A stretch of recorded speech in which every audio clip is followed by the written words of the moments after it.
Have you ever been so heartbroken, so lost that you found yourself angry at God?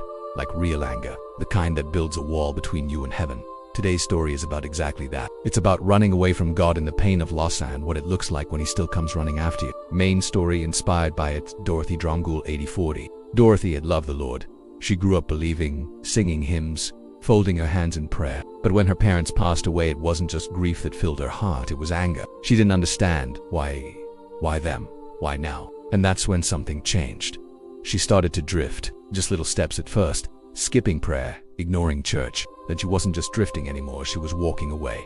Mad at Jesus, hurt by silence, wounded by what felt like divine betrayal. But God never left her. Years later, another storm rolled in.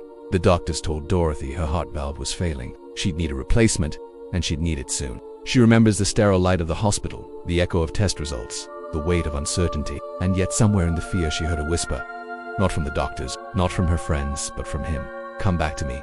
And she did. Dorothy came back to Jesus not with pride, not with all the answers, but with open hands. She surrendered the pain, the fear, the grief. And in return, she received peace. That hospital room became her altar.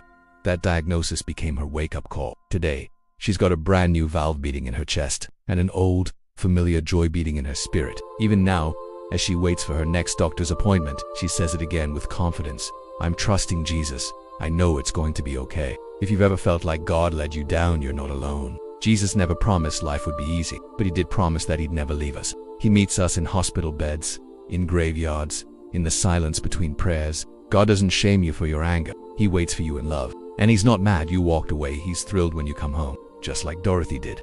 Discussion questions. Have you ever been angry at God? What did that season feel like? What was your hospital moment, the time God called you back to him in the middle of crisis? What does trusting Jesus look like in your life today? If this story moved you, don't keep it to yourself. Hit that subscribe button so you never miss an episode. Share this with someone who might be in a dark season right now. And hey, drop a comment. Tell us your story. We're listening, and Jesus always is. Until next time, keep the faith.